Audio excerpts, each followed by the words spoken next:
Hello guys, welcome back to my channel flavourful journey.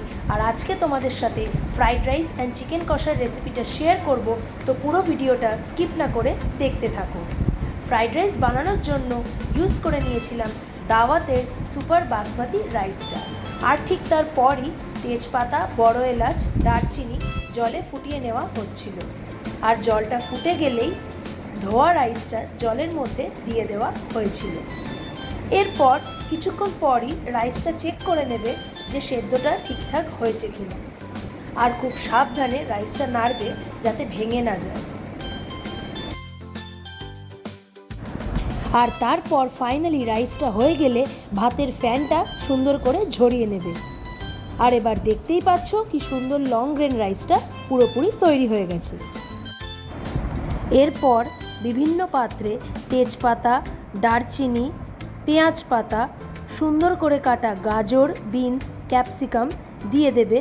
আর যদি fried রাইসটা একটু মিষ্টি চাও তাহলে কাজু আর কিশমিশও অ্যাড করে নিতে পারো, যেরকমটা আমি করেছিলাম। আর তারপর রাইসটা ঠান্ডা হয়ে গেলে তার মধ্যে কাটা সবজিগুলো দিয়ে দেবে।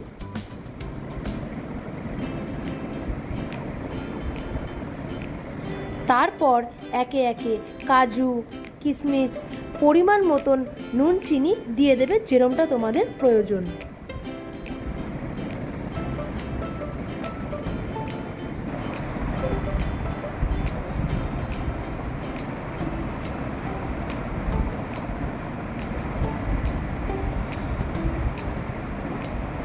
আর লাস্টে দিয়ে দেবে ওপর দিয়ে পেঁয়াজ পাতাটা।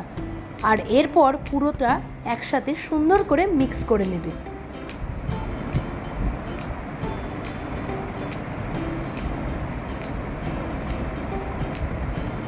খুব আস্তে আস্তে মিক্স করবে যাতে রাইসটা না ভেঙে যায়, দিয়ে 10 মিনিট ঢাকা দিয়ে রেখে দেবে।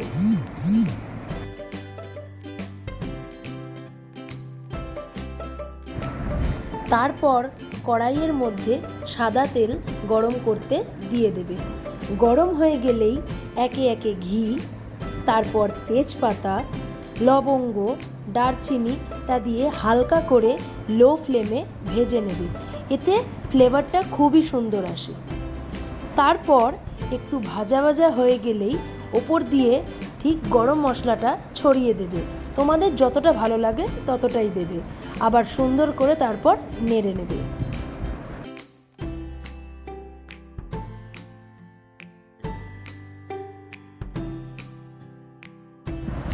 একটু ভাজা ভাজা হয়ে গেলে লো ফ্লেমে তারপর পুরো রাইসটা কড়াইতে ঢেলে দিয়ে আবার মিক্স করে নেবে আর ভেজে নেবে।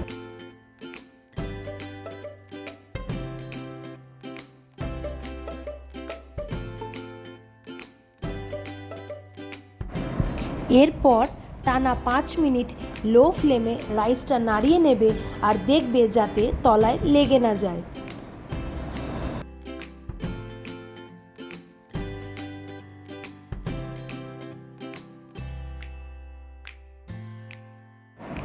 আর লাস্টে পরিমাণ মতো একটু ঘি ছড়িয়ে দিলেই ফ্রাইড রাইস রেডি। চলো এইবার তোমাদের সাথে চিকেন কষার রেসিপিটা শেয়ার করা যাক।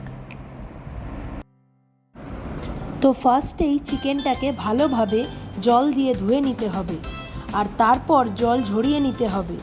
আর যতক্ষণ জলটা ঝরছে ততক্ষণ তোমাদের সাথে চলো বাকি কী করতে হবে শেয়ার করে নিই। তো তোমরা দেখতেই পাচ্ছ যে এবার তেজপাতা, দারচিনি, লবঙ্গ, এলাচ, শুকনো লঙ্কা, মৌরি নিয়ে নিয়েছি, সাথে পেঁয়াজ গোল গোল করে কেটে নেবে, আর পরিমাণ মতো আলু নিয়ে নেবে, আর তার সাথে লঙ্কাও নিয়ে নেবে হালকা ঝাল ফ্লেভারটার জন্য।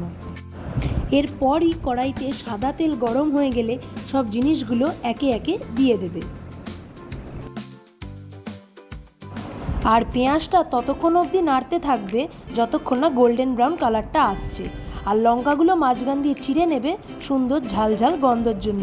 আর পাশের একটা কড়াতে আলুগুলো ভেজে নেবে যাতে পরে তোমরা এই আলুগুলোই কষা মাংসের ওপর দিয়ে দিতে পারো। তো এখন দেখতেই পাচ্ছ যে পেঁয়াজগুলো পুরো গোল্ডেন ব্রাউন হয়ে গেছে। তো এইবার একে একে হলুদ গুঁড়ো, জিরে গুঁড়ো, লঙ্কা গুঁড়ো, আদা আর রসুন পেস্টটা দিয়ে দেবে।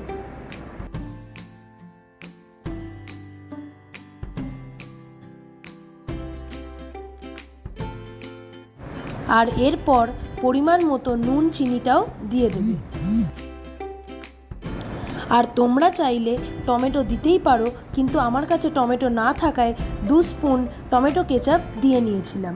আর সব দেওয়া হয়ে গেলে সুন্দর করে সব মশলাগুলো কষে নেবে। দেখবে যাতে তলায় লেগে না যায়, তার জন্য মাঝে মাঝে জল ইউজ করতে পারো।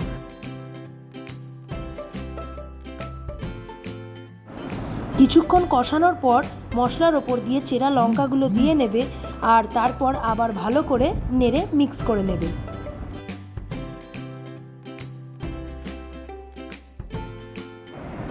তারপর চিকেনটাকে ওই কষা মশলার মধ্যে দিয়ে নেবে আর খুব ভালোভাবে কষে নেবে।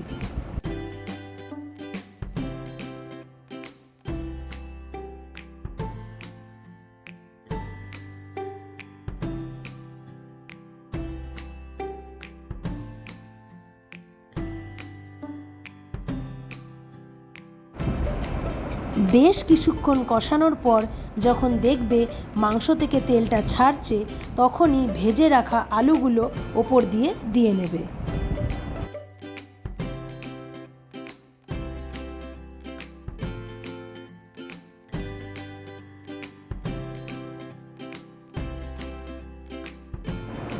এরপর আলুগুলোকে খুব সাবধানে চিকেনের সাথে ভালো করে কষে নেবে।